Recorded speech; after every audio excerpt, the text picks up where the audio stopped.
Okay, Sooraj, Thrissur കോടാലിയിൽ 8 വയസ്സുകാരൻ പാമ്പുകടിയേറ്റ് മരിച്ച ആ സംഭവം നമുക്ക് മറക്കാനായിട്ടില്ല. ആ വീട്ടിൽ നിന്ന് വീണ്ടും പാമ്പിനെ കണ്ടെത്തിയിരിക്കുകയാണ്. ആ വീട്ടിൽ നിന്ന് കണ്ടെത്തുന്നത് എത്രാമത്തെ പാമ്പിനെയാണെന്ന് അറിയാമോ? 5ാമത്തെ പാമ്പിനെ. ഇന്നലെ മാത്രം 2 പാമ്പ് ആ വീട്ടിൽ ഉണ്ടെന്ന് കണ്ടെത്തി. പ്രദേശത്തെ വനംവകുപ്പ് പരിശോധന നടത്തിയിട്ടുണ്ട്. സൂരജ് സജി തുടരുന്നുണ്ട് നമുക്കൊപ്പം. സൂരജ് സജി, ഒരു ആൾക്ക് അപകടമുണ്ടായാൽ ആ വീട്ടിൽ കൂടുതൽ പാമ്പുകൾ ഉണ്ടോ എന്ന് അതേ ദിവസം തന്നെ പരിശോധന നടത്താമല്ലോ. ഇത് പിന്നീട് പോകുമ്പോൾ വീണ്ടും പാമ്പ്, അത് കഴിഞ്ഞ് നോക്കുമ്പോൾ വീണ്ടും പാമ്പ്. ഇനിയപ്പോൾ എല്ലാ ദിവസവും പാമ്പ് പരിശോധന നടത്തേണ്ട സാഹചര്യത്തിലേക്ക് ആ വീട് പോവുകയാണ്. എത്രമാത്രം ആശങ്കയുണ്ടാവും ആ കുടുംബത്തിന്?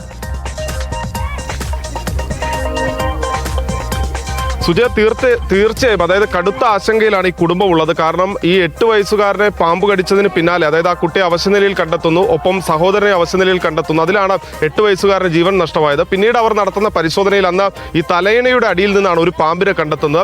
അത് കഴിഞ്ഞ് 8 വയസ്സുകാരന്റെ മൃതദേഹം ഈ സംസ്കരിക്കുന്നതിന് വേണ്ടി വീട്ടിലെത്തുന്ന സമയത്ത് വീടിന്റെ മുറ്റത്ത് നിന്ന് ഒരു പാമ്പിനെ ലഭിക്കുന്നു. അത് പാമ്പ് വളരെ ചെറിയ പാമ്പായിരുന്നു. പിന്നീട് അതുകൊണ്ട് തന്നെ ഈ മുട്ട വിരിഞ്ഞ് പുറത്തിറങ്ങിയ പാമ്പുകളാണെന്നുള്ളത് വനംവകുപ്പ് സ്ഥിരീകരിക്കുകയും ആ മേഖലയിൽ കല്ലും മണ്ണും അടക്കം ഇളക്കി ഒരു പരിശോധനയും ഈ പറമ്പ് വൃത്തിയാക്കുകയും ഒക്കെ ചെയ്തു. പക്ഷേ തുടർച്ചയായി പിന്നീട് 3 പാമ്പുകളെ കൂടി ഈ വീട്ടിൽ നിന്ന് കണ്ടെത്തുന്നു. ഇന്നലെ രാത്രി മാത്രം ഈ വീടിന്റെ ശുചിമുറിയിൽ നിന്നും അതോടൊപ്പം തന്നെ മുറിക്കകത്തു നിന്നുമായി 2 പാമ്പുകളെ ലഭിച്ചു. ഇത് എവിടെ നിന്നാണ് ഈ പാമ്പ് വരുന്നതെന്ന് പോലും മനസ്സിലാക്കാൻ കഴിയാത്തൊരവസ്ഥയാണ്. ഈ വീടിനകത്ത് വിശ്വസിച്ച് കിടക്കാൻ പോലും കഴിയാത്ത അവസ്ഥ. അതായത് ഇപ്പോൾ ബന്ധുക്കൾ മാത്രമാണുള്ളത്. ആ കുട്ടി ഇപ്പോഴും 10 വയസ്സുകാരൻ ഇപ്പോഴും ഈ ആശുപത്രിയിൽ നിന്ന് ചികിത്സ പൂർത്തിയാക്കി പുറത്തു വന്നിട്ടില്ല. കാരണം ആ കുട്ടിയുടെ ആരോഗ്യനിലയും ഇപ്പോഴും തൃപ്തികരമെന്ന് പറയാൻ പറ്റാത്ത രീതിയിൽ മുന്നോട്ട് പോകുന്നതിനിടയിലാണ് ഈ പാമ്പുകൾ ഇങ്ങനെ വീണ്ടും വീണ്ടും വന്നുകൊണ്ടിരിക്കുന്നത്. അത് വലിയ ആശങ്കയാകുന്നുണ്ട്.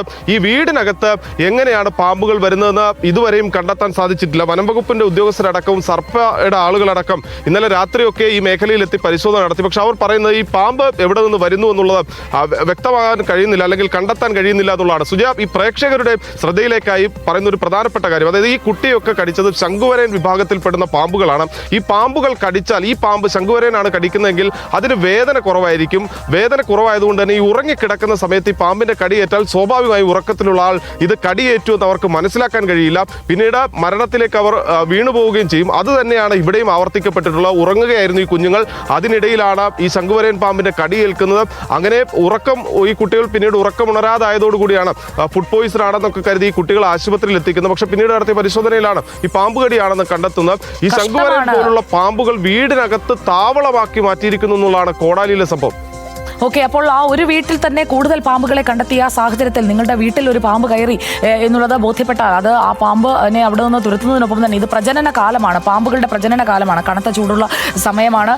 പാമ്പിൻ കുഞ്ഞുങ്ങൾ തങ്ങളുടെ താവളം കണ്ടെത്താനായി നിരന്തരമായി സഞ്ചരിക്കുന്നത് അപകട സാധ്യത കൂട്ടുന്നു എന്നുള്ള വിവരം കൂടി അജി പങ്കുവയ്ക്കുന്നുണ്ട്. അപ്പോൾ നമുക്ക് ഈ ഒരു സാഹചര്യത്തിൽ ഇതിനെ നമുക്ക് അതിജീവിച്ചേ മതിയാകൂ. പാമ്പിനെ പിടിക്കുന്നതിന് അല്ലെങ്കിൽ പാമ്പിനെ കണ്ടെത്തിയാൽ അവയെ തുരത്തുന്നതിന് ആവശ്യമായ സജ്ജീകരണങ്ങൾ ഒരുക്കിക്കൊണ്ട് അവിടെ വനംവകുപ്പും കൃത്യമായ നടപടികൾ എടുക്കേണ്ടതാണ്.